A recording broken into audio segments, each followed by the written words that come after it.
السلام عليكم مشاهدينا الكرام. خوتي كما كتشاهدوا معايا ان شاء الله اليوم في هذا الفيديو غادي نذكر معكم الموضوع ديال الزيتون اللي هو الجو. اليوم ان شاء الله كاين البرد وكاين الجو ديال الشتاء وكاين هذا مخربق الجو، وانما كما كتشاهدوا معايا الزيتون اللي هو كنكربلو. الانسان اللي بغى يكربل الزيتون يكربل بحال هاد الطريقه بحال هذه. كما كتشوف الزيتونه دابا معامره هذا الشيء، وكيفاش غنيطويها وكيفاش خاصني نصاوب ليها الجفنه وكيفاش خاصني نعطي ليها المزير والمواد وهذا. المهم انا غنوريكم دابا التخنيك ديال الزيتون والمسافه اللي غنخنق على حسب هذا الحجم هذا، على حسب هذا الحجم هذا. كما كتشاهدوا معايا كيفاش الطريقه. بسم الله توكلت على الله. كيفاش غادي نخنق الزيتونه دابا باش هذا الخماش هذا ما يبقاش هذا. كما كتشاهدوا معايا، كما تشاهدوا معايا هذا الخماش هذا ما يبقاش. ها اذا الطريقه ديال الزيتونه كيفاش درت ليها، كيفاش وضحت ليها هذا الحجم باش تهز الماء. بالنسبه لهذه واخا درت ليها بحال هكا غنعاود ندير ليها المزير، غنعاود ندير ليها المزير بحال هكا. ها الزيتونه خاصها تكون هكا دايره. كاين بعض الاغصان كيكونوا هنا الفوق. علاش هاد التكربيل مزيان ليها؟ كاين بحال هاد الغصن هذا بحال هذا كيكون غير هنا الفوق. ها هو ضربته حيدته. علاش كيكون الفوق؟ فين غيجي هنا عند الخماش ما غيلقاش الري، وهذا غيمص ليه الا كاين شي مواد ولا شي حاجه ياكلها ليه. هذا الشيء علاش هذا ملي كيكون الفوق كنضربو وتنحيدو هذا الغصن هذا. اذا خاصني نهبط باش يكون الطراب ديال التراب بحال هكا. وبالنسبه لهذا ملي كيولي طايح عليها بحال هكا باش تهز الماء. هادشي علاش كنكبروا ليها هاد الجفنه هادي بحال هكا. اذا دابا غندير المواد اللي هو الفوسفات. بالنسبه للفوسفات غنديرو هنا كما تشاهدوا معايا، غادي نوضحوا لكم بعد الفيديو. غندير هنا وغندير هنا وهنا وهنا.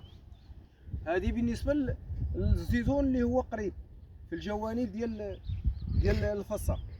بالنسبه اللي كتكون وسط الارض راه غتكبر لها الجفنه كبر من هذه.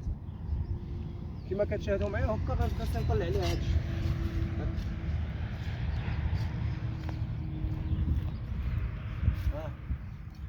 هكا باش تشبع مع هذا، هكا باش تشبع مع الانسان. راه هذا هو الوقت خاصو يكربل الزيتون، لان واحد شويه راه غيبدا يخرج في النواره. الا بدا يخرج في النواره ما خاص هذا يضرب. الا مشى تبدا يخرج في النواره ما خاصش هذا تضربيه ولا تقطع عليه هذوك الغصون ديالها من الفوق. ما كتبغيش تمس هاد الساعه، كتبغي تكون واكله المواد ديالها وشاربه الماء ديالها اللي خاصها تشربوا في هاك الوقت المناسب لها. بحال دابا خاصها تشرب الماء، خاصها تعطيها المواد. الانسان اللي باغي يكربل خاص الزيتون يكون مكربل دابا قبل ما يكون يفنن وقبل ما يبدا يخرج في النواره. خاصو يكون مكربل واخد الماء ديالو. كما كتشاهدوا معايا هذه هي الجفنه دابا كيفاش صوبتها. دابا الماء هذه خاصها تعمر هذا الحجم هذا، خاصو هاد الجفنه. وبالنسبه لهذه راه في الجوانب ديال البقعه، يعني الا كانت الوسط راه غتكون عندها جفنه كبيره. اما هذه بالنسبه هذه جات في الجنب ديال البقعه اللي هي الفصه، خاصنا نعطيوها غير بحال هذه وتعطيها المواد المزير. كما غتشاهدوا معايا في الفيديو غنوري لكم كيفاش غندير المزير ثاني. وبالنسبه للانكري حتى هو كيدار. هذا هو الاستثمار ديال الزيتون بحال هكا. هكا الجفنه خاصها تكون.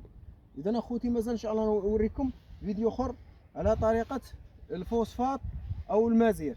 واش هاد الزيتونه بحال هي هذه بحال هكا، واش هذه هي تكون بحال هكا، واش هذه يمكن لينا نخليوها بحال هكا نسقيوها ونخليوها بحال هكا نقولوا راه غتعطينا الزيتون؟ راه ما يمكنش. راه الزيتون راه خاص ضروري تعدل ليه مزيان. بحال دابا هذه، بحال دابا هذه خاصنا نعطيها مزيان. ها